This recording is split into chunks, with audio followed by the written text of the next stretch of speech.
Hey everyone, and thank you for joining me today on Views from the 8%. Today, I am so excited to introduce our guest. She is the definition of a go getter. She is an SLP-A, an author, an HBCU grad, and so much more. So, with today's beautiful views, we have Jayah Washington. And thank you so much for being here today. Hello, thank you. I'm excited. I am too. So let's just start from the top. Give me a little bit of background about who you are in and outside of the field.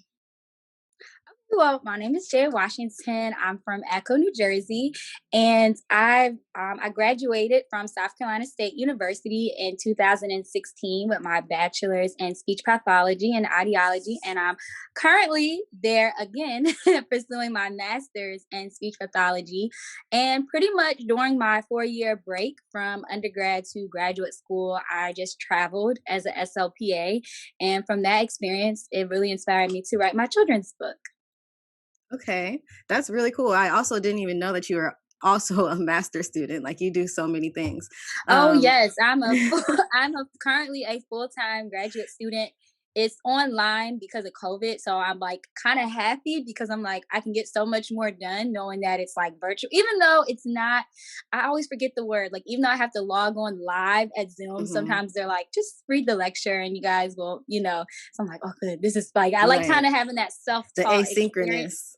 Yes. Okay, that's Hmm. the word I was looking for because people always ask me like, and I'm like, it gives you more freedom so that way I can do these things like focus on like promoting my books or like, and I also work part time. So I'm like, I could never probably work and then be having to like drive to class and because they always say it's so hard to work and be a grad student. So, Man, it's a lot. It's a lot. I had like a few like really small jobs, but I know so many hmm people in my cohort were like working part time, full time. I'm like, I don't know how you guys do it. And they're like tired yeah. all the time. So I can definitely see how there's like pros and cons of being online. But do you feel like it's harder for you to like grasp concepts, or do you have any tips for people that are online to help them, with their productivity? Because I know that can be really hard. I will say that for me, because I did major in this in undergrad, a lot of it is like I don't want to say stuff I've already learned, but it's like something that I've already learned, but just diving deeper into it. So I think my background knowledge kind of helps me to understand it. So when I am reading, it's like, oh, okay, I remember a lot of this from undergrad. I still have a lot in my textbooks and notes, so that helps me a lot. And of course, like I'm a big planner, so like I said today. I like kind of just made a list like, all right, I want to do this. I know I'm going to do a podcast at 1 o'clock, like just kind of keeping track of everything. So that helps me a lot to just like have productive days. Definitely. Time management and organization will take you a long way in all Yes, your life, but definitely. especially in our field. And you create your own planners, don't you? I thought it was oh no, it's back there. I just posted about it. So I'm launching February 1st because I'm someone that was like always going into Target. And even in undergrad, I always had like a planner or an agenda. So I was like, you know what? I really want to make my own because I love using them and I feel like this is something that other people could use. So yeah, that's something that should be coming out in a couple weeks. So I'm That's excited for that. exciting. Yeah, that's really cool. I'm so into planners. Like I am so Yes. meticulous when I get one. Like I really have to make sure it has all the elements that I need. Like if it looks cute, there's a lot that goes into it. So that's really cool that you're creating your own. But I want to know a little bit more about your journey of finding our field of speech pathology because it's not easy for people of color to find. And what made you decide to take it a step further into authorship? And because I'm sure that had some influence on what you were seeing in the field and deciding to write your books. Definitely. So I discovered speech pathology my senior year of high school. My mom was a special education teacher, and having she had an SLP that would come to her classroom. She was like, "You should really shadow her," like because I when I was like applying to colleges, I didn't know what I wanted to major, and I was like, I know I want to go to college. I know I would love to go to a HBCU, but I don't know what I want to do. So it was really my mom, like just kind of, and the woman that I shadowed, Miss Boyd, I loved her. I was like, wow, like this is what you do all day. You get to play with children, you get to come up with all these cool games and activities. And then she's like no shade to teachers, but she's like, yeah, you don't have to be in a classroom all day. You get to like move around because she was doing a lot of pushing. So, and I just like that definitely inspired me. So I was like, you know what? That's what I want to do. I want to be a speech pathologist. And then, of course, just traveling and working in the different schools, I used a lot of books and different materials. And I was like, I would love to have my own materials to use. And especially to have like book characters that looked like me as a little girl, that would be something like really special. So I would definitely say my career definitely like influenced me becoming an author. And then just me being in these different states as a SLPA and realizing like, wow, there's really a lack of diversity when it comes to children's books, and not just books, because I also have other things coming out with Jayda and Jayden, but just like any learning material, it's like you see like either like animal like cartoon characters or like white children. I'm like, okay, well, what about us? Like, what about, so that definitely pushed me to want to start this. Definitely. I love that. Everybody that knows me know how important it is for like for people to use diverse materials. They know like that Hmm. is such a big deal to me. And they would have thought like I planned this conversation because you just hit everything that I always talk about. Oh, but It's we're all thinking it. That's the thing. It's not like one person is thinking. As soon as I tell people that, they're like, "Oh my god, I say the same thing," or "I can it's so relate to that." true. So it's like Right. it's very relatable.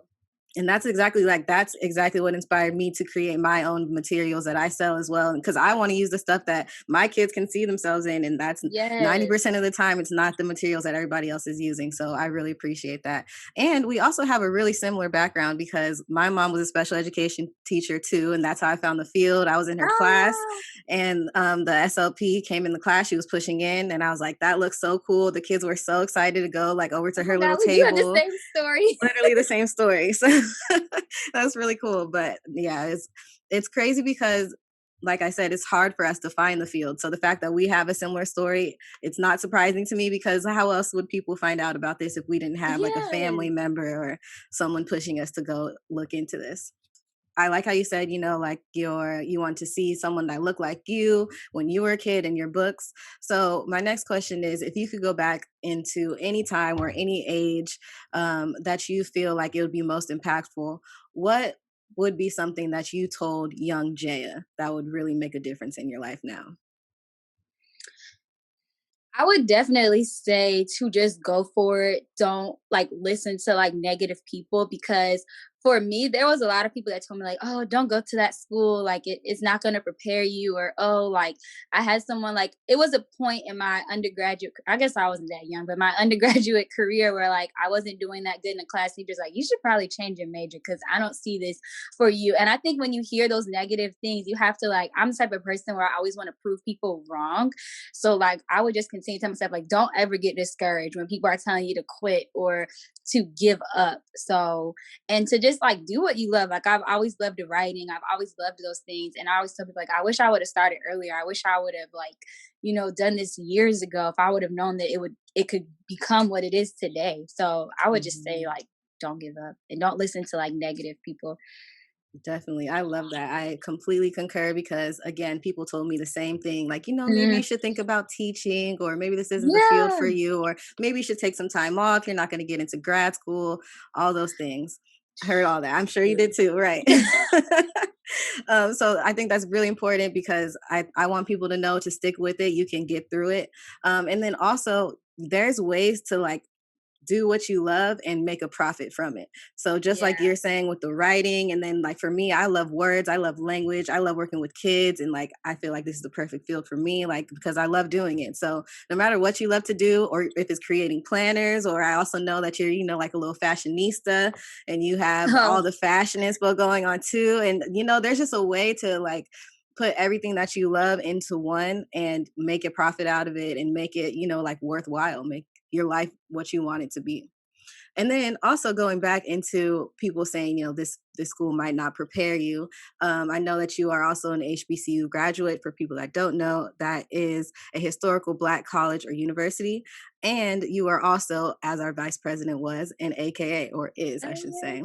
yeah. So I want to know, like, how do you feel like being a part of that organization, going to a university that was a historically Black university? What do you feel like that did for you, or how does that shape who you are today? For me, I would just say the influential women. So I always tell people like how I said earlier, I was a traveling SLPA. I lived in Washington State. So for those of you that do not know about Washington State, it is 2% African American. And the one town that I lived in, I want to say was like, it was very small. And for me, the first thing that I did, I was like, okay, well, Alpha Kappa Alpha is a national organization. So there has to be some AKs out here, no matter, like, literally, I was reaching out to AKs in like Idaho, and then they responded back. And I think to me, like, once I got there and I'm like, look, I don't know anybody here. I just got this job. So definitely that organization, they literally like took me in and were just like really being like really amazing role models for me. And it was just that network. And I was like, wow, this is why I joined this organization, for when no matter where I'm at, I can always find like sisters and like sorors like everywhere. So that definitely helped me, and it made my time there as a contractor just very like, it allowed me to just really feel like I was at home, because I didn't know anybody and I was just happy that these people took me in as like a little sister. So that helped me a lot. And then just being at a HBCU, I just loved the community. Like, I loved like just seeing like other African Americans were all trying to be teachers or engineers or doctors. And then even when I'm on social media and I see my classmates, I'm like, oh my God, they're in medical school now. They're in this, like, it's just so positive. And I'm all about that representation and showing like, just like trying to get rid of the negative stereotypes that people have of African American women. So that to me, like just being surrounded by that for 4 years really shaped me to who I am today. Hmm. Hmm. I definitely agree with that. And do you feel like that school, because like I said, people say this all the time, that HBCUs aren't going to prepare you for real life. Do you feel like that's true or false? Oh, definitely false. Like I said, I coming from a school that was HBCU, like I've lived in states where I'm like, okay, yes, I'm the only African American in this entire school district, or maybe there might be two or three, and I still felt like I did what I had to do. I still, knew how to talk professional, knew how to walk in, dress correct. Like, I did not feel like, oh my God, I don't know what I'm doing. And I'm working alongside these people that went to the University of this and these big D1 schools, and they're like asking me questions. So I feel like I didn't feel less prepared working like having these coworkers that came from these big schools. Like, I didn't feel intimidated at all. I felt like, all right, this is what you're doing with your kids. All right, well, this is what I'm doing with my students today. Like, so I didn't feel intimidated Definitely. at all. Yeah, I really like that. I feel like, so I went to a PWI for undergrad, and I think I grew a lot in that space because like I had to learn how to represent for everybody, how to fight for Hmm. myself, and do all these things that I wouldn't have to do once I got to Howard, which is a completely different experience. But I feel like, although I did feel like I shaped and I grew in undergrad, once I got to Howard, it was like I became so prepared for life. I became so much more confident. I just like, I felt like so much more ready. And then being around all those people that are so inspiring, and people that Yeah. feel like family that you're learning from, and it's just a different experience. So I'm glad that we are on the same page there. And then, so through all your entrepreneurial endeavors, which you have a lot of, what is the most important lesson that you feel like you've learned along the way? I would say pretty much what we talked about earlier, just planning your days, because it can be overwhelming. Like, I know right now, like I said, being in grad school, I'm like, okay, I have an assignment due. I have a quiz due on Blackboard by Friday. But then I was saying like, okay, but I also want to record a YouTube video and I also want to post on social media. So really just like being able to just schedule out everything. So knowing like, okay, school comes first before anything, because that's like something that I worked really hard for. But that doesn't mean I have to put things necessarily on the back burner and just say like, oh, I'll get to it when I get to it. Just saying like, no, I can, there's 24 hours in a day. Like, I need to wake up early and get this done, get this done. So just being organized and really planning my day so that I am able to do all these things and feel accomplished at the end of the day. Right. Yeah, I think that's really important. So I want to know more about, because I haven't learned much about this, like your travel experience as an SLPA. Can you tell me more about like what that looked like logistically, and just what you learned from it, or anything really? I don't know anything about it. No, honestly, that's probably one of the other things I wish I would have known about. So when I graduated, I in 2016, like I did not get into grad school, and I was just kind of like, okay, what do I do? Like, I don't know what to do. Like, I was really lost, and I just happened to be on Indeed like a few months after I had graduated, and that's when I saw the SLPA position. I'm like, I'm probably not going to get this. This is on the other side of the country, like, and then I actually got the job, and I was like, oh shoot. So to me, I felt like, a lot of people don't know about these contracting positions, and they should know because they pay very well. They give you a lot of stipends. You know, they were able to pay for my housing, pay for just my travel. I live in New Jersey, so they had to ship my car across the country. They paid for all of that. So it's just a lot of benefits when they send you your contract. And every state is different when it comes to SLP-A. So I know in undergrad they always say like, "Oh, you gotta get 100 clinical hours." Well, when I was in Massachusetts, they only needed 20 hours, and then some states only need 50. And like I know in North Carolina, they just want you to have an associate. So, you know, a lot of people they feel discouraged when they graduate and they're like, "I didn't get all my hours," or you know, "I don't have a lot of recommendation letters." But the contracting agencies, they really help you a lot because they're like, "Okay, well, do you want to live in this state or this state? You know, they require this." So I would say to anyone that, you know, that is watching this, like, definitely look into it because they pay well and you get to just travel and you get to meet a lot of people. Like, a lot of my recommendation letters for grad school came from my SLP supervisors that I had over the, I did it for about 3 years. So, it's definitely a good opportunity. Yeah, I think it sounds like such a cool path that many people don't know about. So I'm really glad that you're here talking about it and giving people more options. And I work in a school district, but through a contracting company as well. So I'm not Hmm. travel, but I'm contract. And I think it has a lot of perks too, which I want to talk about more in a different time. But I have the same thing, like I get like stipends for certain things. And again, in Yeah. school districts, like if you work directly for school districts, they give you a lot more responsibilities. And for me, I just go in, see my kids, do Hmm. my job, and then I leave. Like if I want to stay around, I can, but it's not mandatory. And so I think there's a lot of positives for that too. So I think it's great that people are just learning more about these things. So on your page, That's So Jayah, you share inspirational quotes and fashion inspiration. And I want to know who or what inspires you. Oh wow, I have so many role models. Okay, so I would definitely say I'm like a huge Michelle Obama fan. I love her because she just always I watched her documentary on Netflix and I was like about to cry and then I bought my little sister her book last year for Christmas. So I would say I love how she's always promoting university. She's always promoting education, scholarship, working with STEM programs. So I would definitely say her and she's very trendy. Like I was watching the inauguration, I'm like, oh my God, yes, Yeah, like she looked snatched, good. hair laid, like her, just everyone. So I would say definitely her.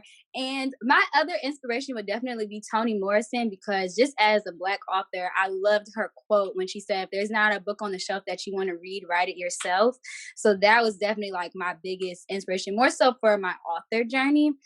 And then when it comes to like outfits, I've watched everyone. Like I love Rihanna. I love her style. I love like, you know, I'm just always on Pinterest. So I just get a lot of fashion inspo from just a lot of fashion bloggers that I follow. Okay, okay. So what advice do you have for someone that, is a recent graduate, just getting into the field, don't really know how to dress professionally yet, don't really have that kind of wardrobe? Like, what's some inspiration for like the basic professional wardrobe to get you started?